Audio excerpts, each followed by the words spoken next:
Today is Tuesday, December 26th, 2023. I'm Rob, and I'll be briefing you on the war in Ukraine. Yewleea is on assignment recovering from a cold. This is the first of 2 episodes to cover all the major developments over the past 2 weeks. The key topics in today's report are F-16 deliveries, Su-34 shot down, and a bounty of Bavovna.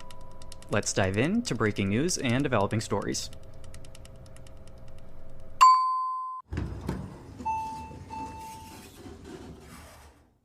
Late on December 24th, Ukraine shot down another Su-34 fighter bomber, reportedly over occupied Mariupol, nearly 100 kilometers behind the front lines in occupied Donetsk Oblast on the Sea of Azov.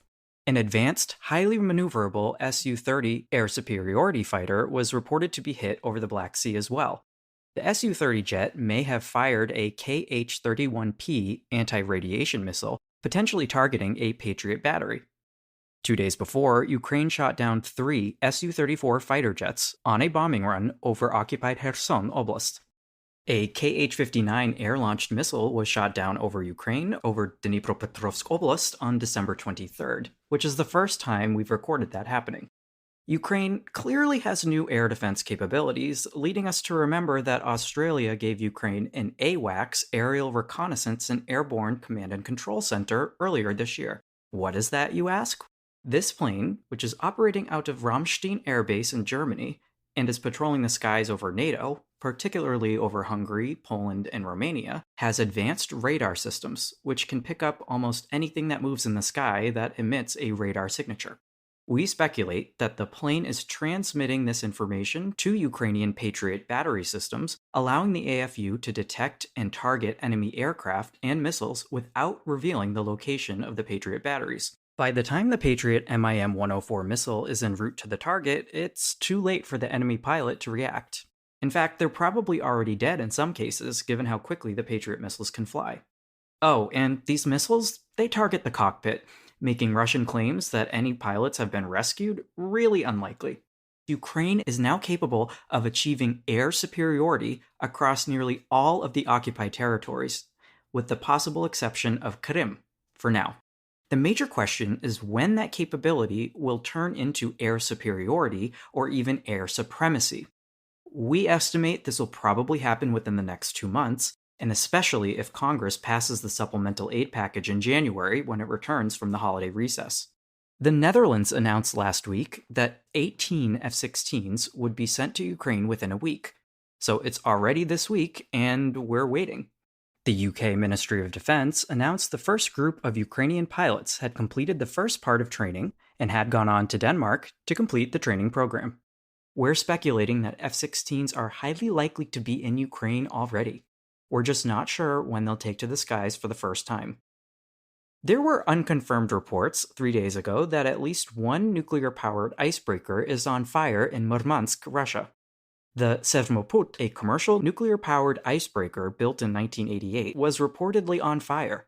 The Sibir, which is a Russian Navy Project 22220 icebreaker, was docked next to it and was reportedly towed away from the damaged Sevmoput in an attempt to save it.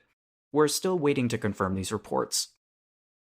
Russian forces committed yet another war crime in Krynky on the left bank of the Dnipro River this weekend when they used chemical weapons against Ukrainian troops there, according to the Institute for the Study of War. The 810th Naval Infantry Brigade published a long post to its Telegram channel on December 22nd, detailing a, quote, radical change in tactics, end quote, that the brigade is using against Ukrainian forces in Krynky. The post claims that elements of the brigade rotated into the Krynky area and are applying a new tactic of dropping K-51 grenades from drones onto Ukrainian positions in order to smoke Ukrainian forces out and expose them to fire from various arms. The brigade even published video footage showing a K-51 grenade being dropped on a Ukrainian position. K-51 aerosol grenades are filled with irritant CS gas, 2-chlorobenzyl malolonitrile, which is a type of tear gas used for riot control. It also is known as a riot control agent, or RCA. The Chemical Weapons Convention prohibits the use of RCAs as a method of warfare, and Russia has been a party to the convention since 1997. Now, we're not surprised by this. Russia has a long history of violating chemical, biological, and incendiary weapons munitions bans in Chechnya, Sakartvelo, which is Georgia, Syria, and areas of Ukraine. The last time Russian forces used K-51 grenades against Ukrainian positions was in Donetsk Oblast in November 2022.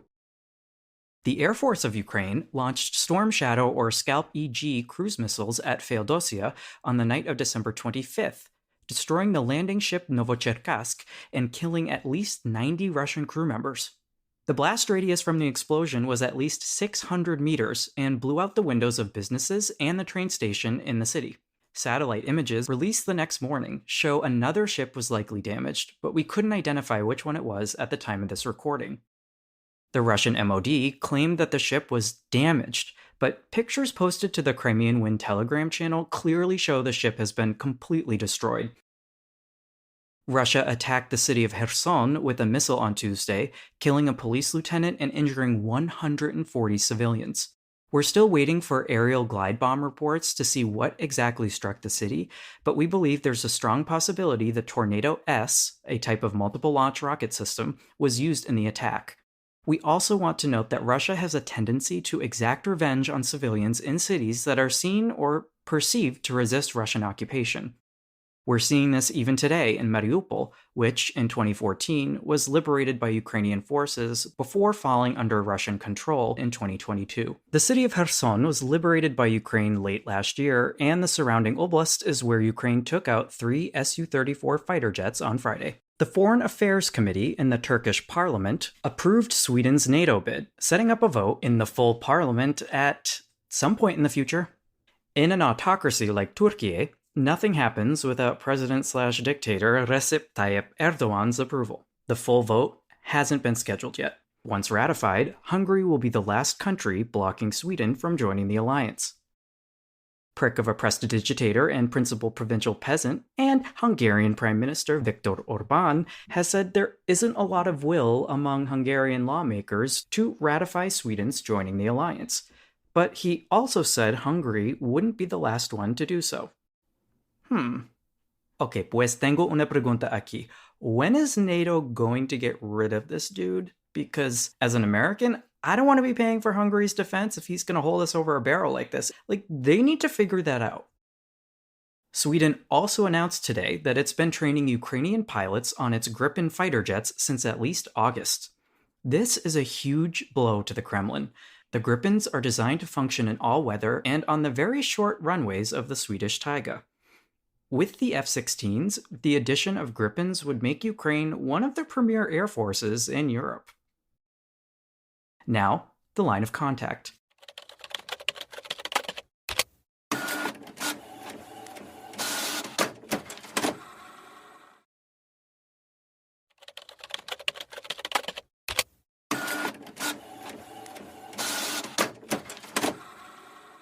For our purposes, the line of contact is the location where small arms, tanks, APCs, and mortars are in direct engagement with the enemy.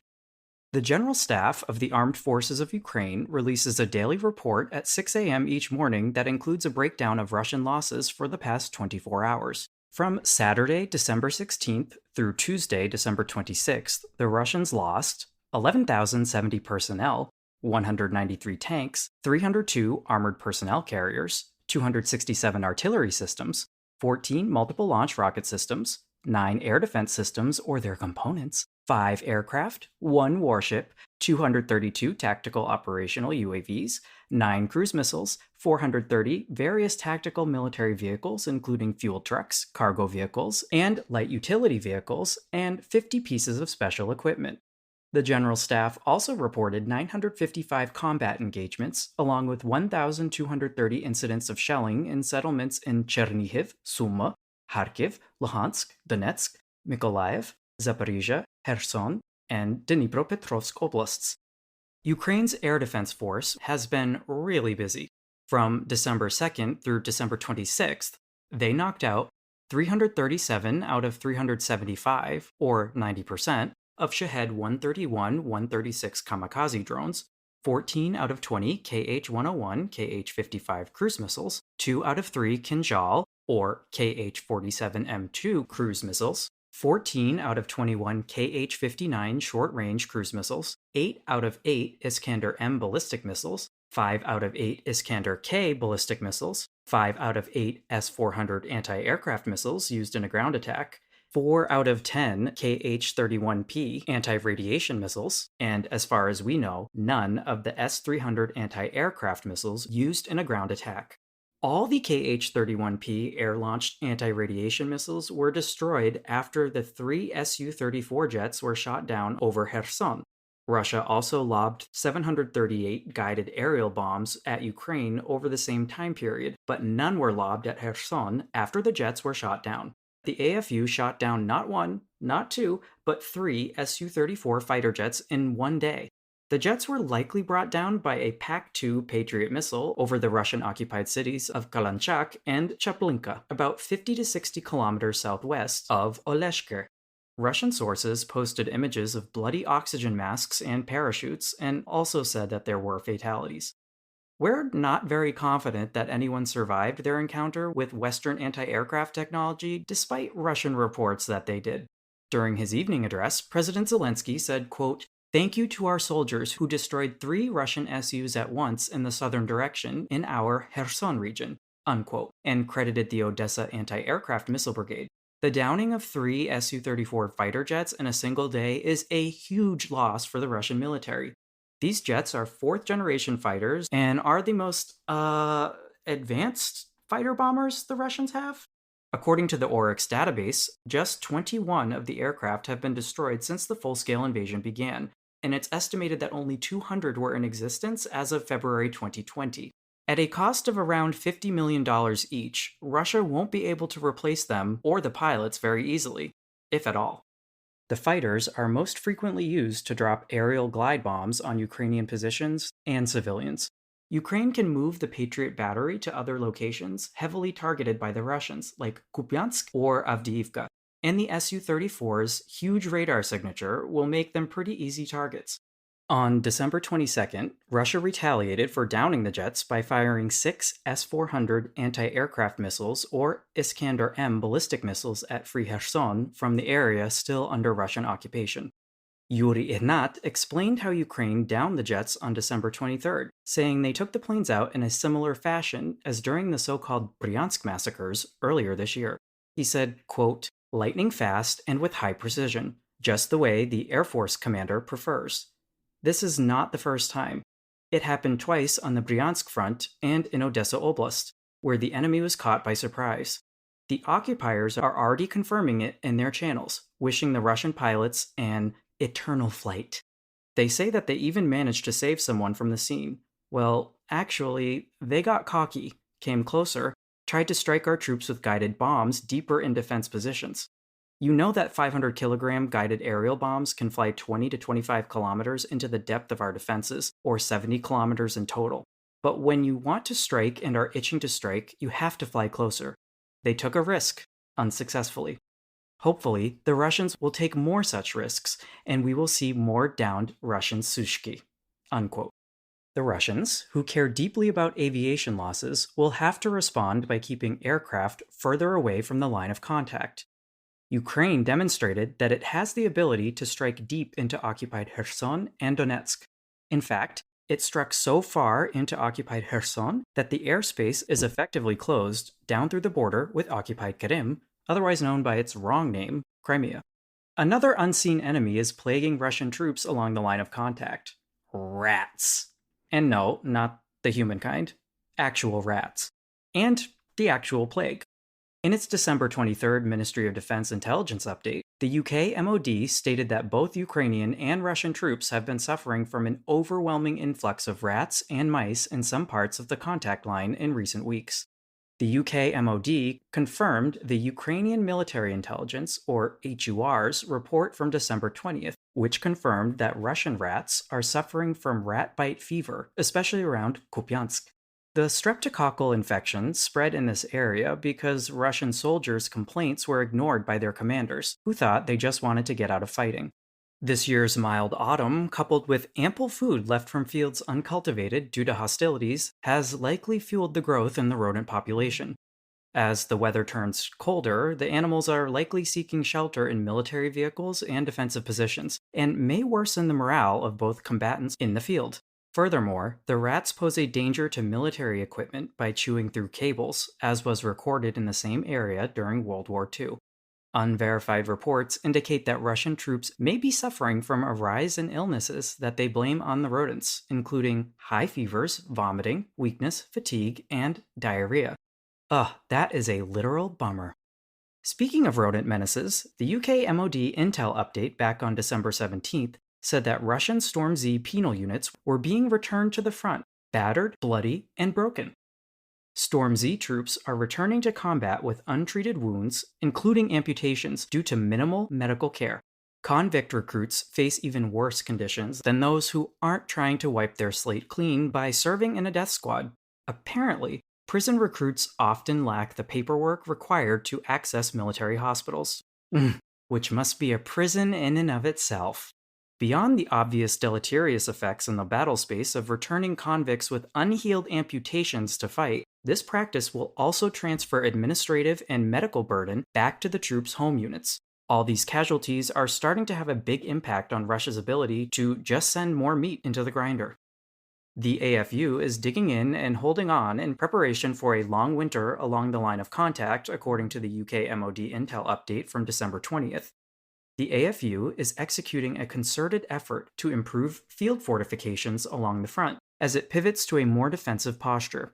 The move follows President Zelensky's call to speed up field fortifications in key sections in late November 2023. In one part of the project, Ukraine has installed dragon's teeth, razor wire, and anti-tank ditches as of mid-December. Russians continue local offensive operations in several operational areas, but individual attacks are almost never above the size of a platoon. Defense in depth, therefore, will be critical in stopping Russians in their tracks.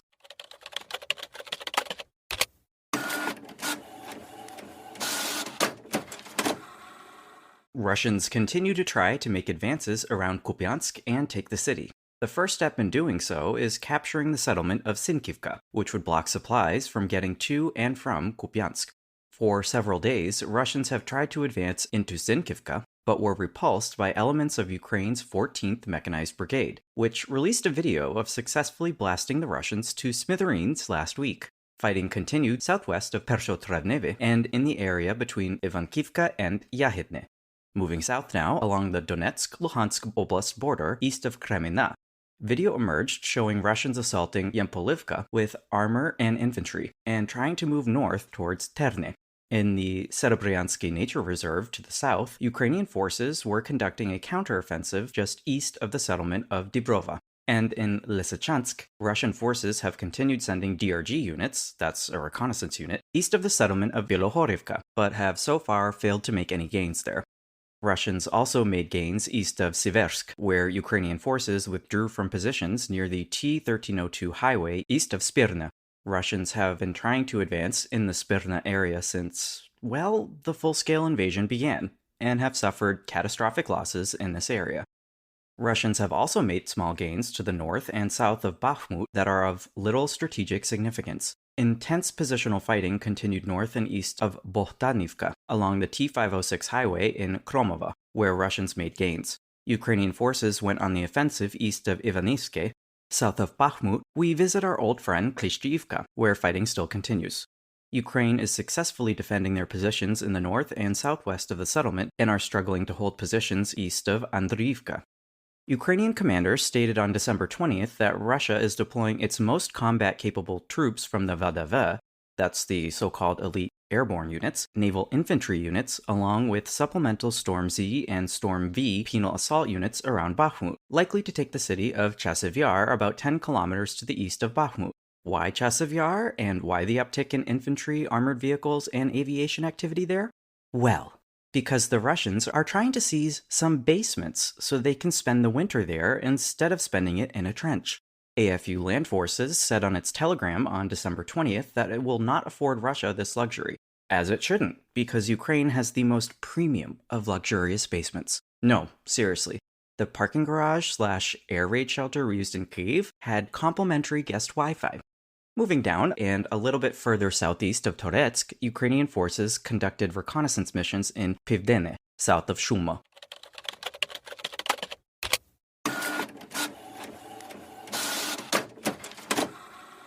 The Tavria Operational Strategic Group is responsible for the Avdiivka, Marinka, Shakhtarske, and Zaporizhia axes in the central, eastern, and southeastern part of Ukraine.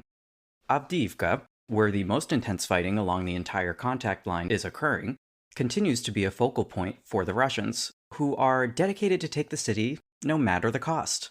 The city of Avdiivka is now rubble, with satellite images and ground video showing almost all buildings have been completely destroyed. The entire contact line remains a no man's land where neither side controls the area, but the no man's land in and around Avdiivka is the worst. It's hard for Ukrainian or Russian troops there to move without being spotted and targeted by FPV drones.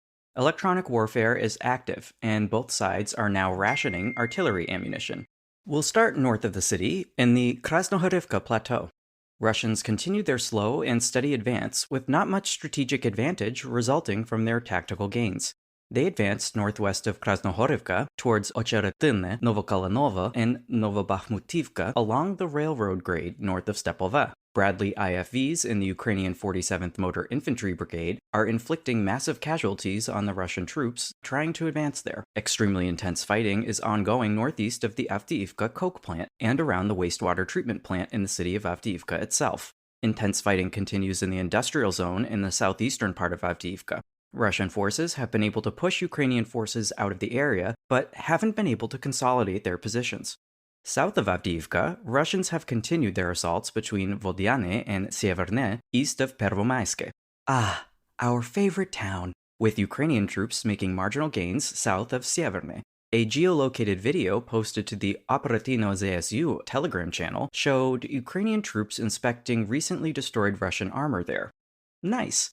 As they say in Ukraine, the only good Russian is a dead Russian. Not trying to be offensive, but just keeping it real, this is actually what they say. Russians tried to attack near the Ukrainian firebase at Nevelske, but failed. While we're on this topic, Bild journalist and notorious Ninimagin Julian Repke published a fake report saying Ukrainian troops withdrew from Stepove to Berdiche. We don't know if it's related for sure, but we were able to find a claim by Russian propagandist Alexander Sladkov saying that Russians had supposedly entered Stepove in the day preceding Repke's report. Hey, Olaf Scholz, can you come get your man here? The joke's over, it's gone on far enough. Dankeschön!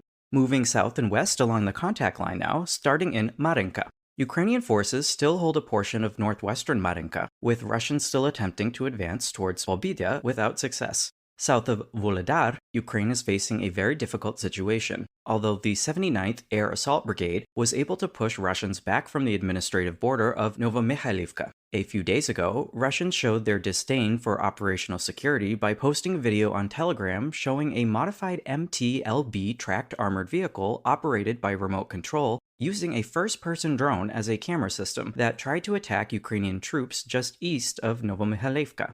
The FPV drone showed the MT-LB attempting to deliver an improvised explosive device, but hitting a landmine and going up in a ball of flames before it hit its target.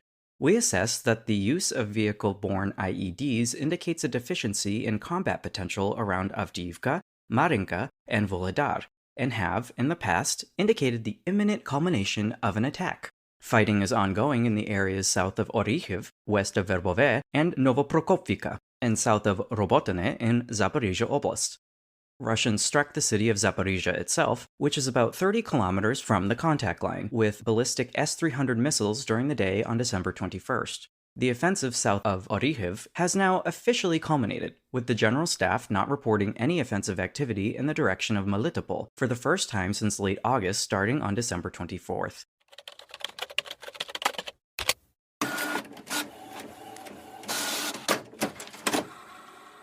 The Odesa Operational Strategic Group is responsible for Kherson, Kherson, and the Black Sea.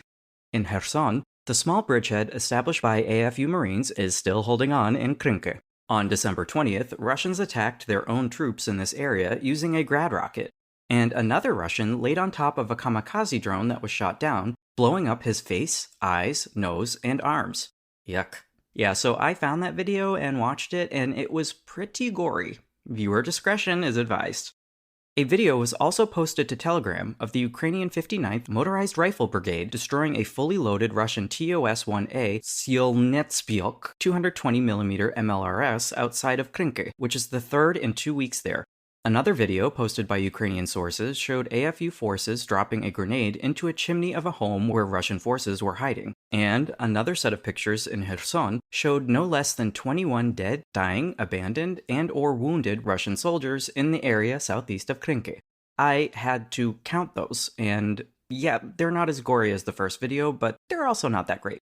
These did bring us a lot of Christmas joy here at The Brief, especially since they refuted the New York Times report that forces in Krinky are on an apparent suicide mission. We can exclusively report that the casualty ratio, that's dead, wounded, lost, or captured, of Russian to Ukrainian forces is in excess of 15-1 along the entire contact line. For reference, a good ratio for defenders is just 3-1. Commander and founder of the Birds of Magyar Ukrainian drone unit, Robert Robertovich Brovdy, has been attacking the New York Times article since it was published.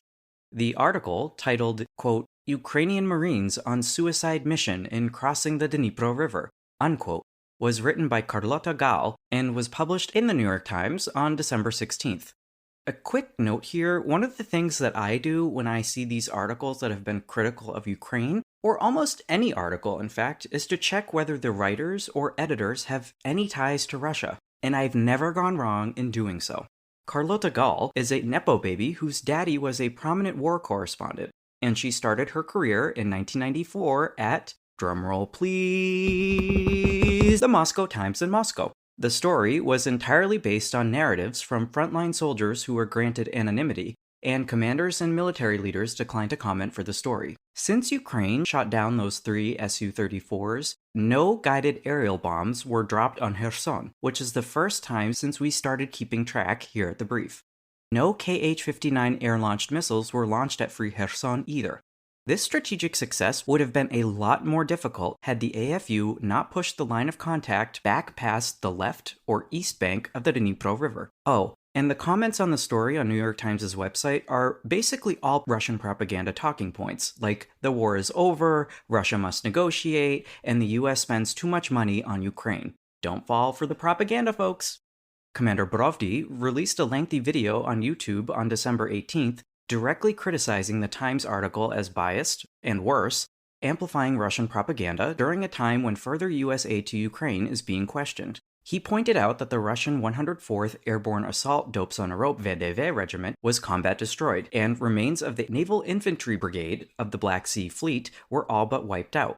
Brovdy also claimed to have destroyed a stunning 153 Russian military vehicles, which is about the size of 11 companies. Ukraine is playing the best hand they have right now by waging an attritional war and playing to the outrageous casualty ratio between the Russian and Ukrainian forces. A very interesting report published in German newspaper Welt on December 15th offered an interesting take. According to the newspaper, Ukraine is planning a major counteroffensive in 2024.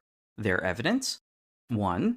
Much of the Western equipment hasn't been supplied yet. For example, only 30 Leopard tanks have been received, despite Germany's pledge to supply 200 of them. 2. 95% of Western equipment hasn't even been used yet, according to the Oryx database of equipment losses. 3. General Zaluzhny may have only performed a perfunctory counteroffensive in 2023 for political reasons, in order to buy time for the full slate of Western equipment, including F-16 fighter jets, to arrive. The article went on to say that the bridgehead in Krinky might be a shaping operation for a larger offensive in Kherson towards Krim, but we think that's probably a bit of a stretch, although we'd be pleasantly surprised if it were true. Speaking of propaganda, the temporarily occupied territories.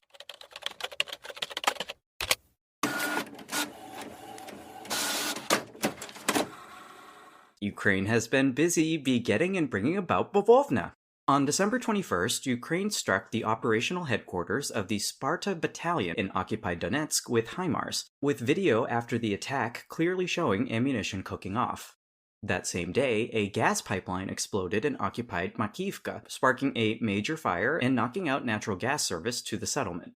In occupied Horlivka, shelling damaged the exposed Seversky Donetsk Donbass pipeline.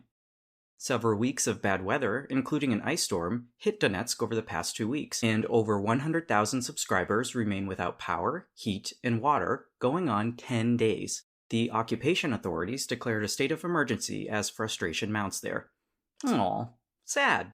On December 18th, advisor to the exiled mayor of occupied Mariupol, Petro Andriushchenko, reported that Russians are dismantling the main torture facility in the city, which is located in the basement of the Central Police Department.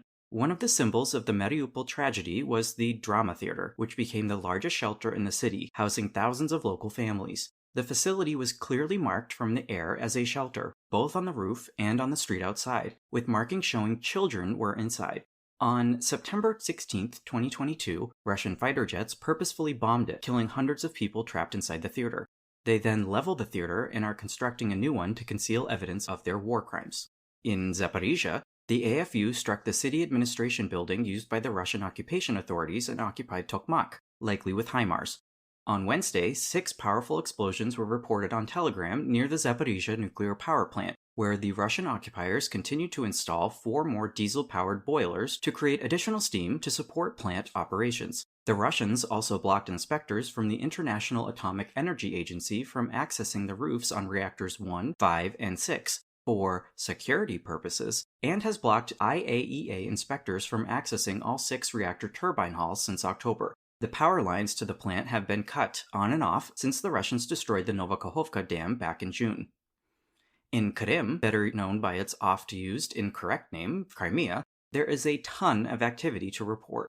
To better follow along, we suggest looking at the map posted on our Substack and Patreon that shows the eponyms of places in Krim Tatar, or the Crimean Tatar language. From December 15th through December 23rd, 12 explosions were reported in Jankoy. 2 were heard in Akyar, also known as Sevastopol, 1 in Simferopol, Akhmeshit, and 1 in Kerch. The AFU successfully damaged the ship repair facility in Akyar, closed the Kerch bridge several times, confirmed that the bridge is still operating at lowered capacity, and took out major communications and reconnaissance facilities on the peninsula. On December 20th, Ukraine sent a single UAV and 3 Storm Shadow or Scalp-G long-range cruise missiles and damaged the Center for Long-Range Space Communications of the Russian Aerospace Forces and Military Intelligence Unit 28735, killing 1 FSB officer at the facility and occupied Alushta. 30 minutes after that attack, Ukraine sent 2 Storm Shadow cruise missiles and effectively destroyed the long-range communication complex in occupied Vetino, a small coastal settlement east of Yevpatoria, or Kefe, belonging to Military Unit 81415 of the 40th Separate Command and Measurement Unit. In some hilarious news out of Krim, the Russians are totally screwing themselves over. On December 21st, Rosmi, a Russian state media outlet, reported that an attack dolphin, likely one that escaped during the storm of the century last month, attacked a Russian naval vessel, resulting in 1 sailor going missing. Well, this was according to Russian sources, so it probably wasn't really an attack dolphin, it was probably some type of Ukrainian drone. Russian officials refused to comment on the incident.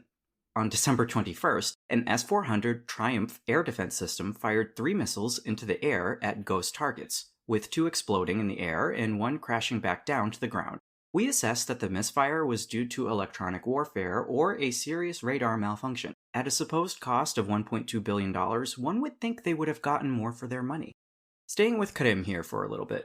OSINT researcher M.T. Anderson released satellite imagery and analysis, confirming that the most dangerous Russian warships belonging to the Black Sea Fleet, well, maybe we should call it the Black Sea Flotilla at this point, were evacuated from Sevastopol, Akyar, to either Novorossiysk, which is across from Krim in the Sea of Azov in the Russian mainland, and in occupied Abkhazia, Sakartvelo. The satellite imagery from December 20th showed the grain thief Matroskoshka being loaded with stolen Ukrainian crops for sale on the black market. Anderson spotted the Rapucha-class landing ship Minsk, which was functionally destroyed during the missile attack on September 13th, being stripped down in one repair bay, with the destroyed Kilo-class submarine Rostov-on-Don still sitting in the dry dock covered. No visible repair work has been started on the former headquarters of the Black Sea Fleet in Akyar either, although the defenses to Akyar Bay have been largely repaired following the storm of the century last month. We have additional information regarding the Novocherkassk, 4,400 artillery shells, 280 BM-21 Grad missiles, an anti-aircraft missile system, 62 crew, including 8 officers, were all destroyed and successfully demobilized to the bottom of the sea. When I saw the massive explosion, it looks exactly like videos of Ukraine destroying the S-400 Triumph air defense systems in occupied Crimea. I'm speculating here, I have nothing else to go on except for the video. That explosion was likely due to an S-400 missile system being destroyed, and it's really, really, really sad. On December 17th, the Russians accidentally shot down one of their Su-25 fighter jets in a friendly fire incident over occupied Donetsk, according to sources in the AFU. Mykola Oleshchuk, commander of the Air Force of the Armed Forces of Ukraine, thanked the Russians for shooting down their own plane. Quote, "I can confidently state that it was not the Ukrainian air defense that shot down the Russian Su-25 attack aircraft. These were clearly the coordinated actions of Russian anti-aircraft troops, for which the entire Ukrainian people sends them thanks." Unquote. Russian mill bloggers confirmed the death of the pilot, for whatever that's worth.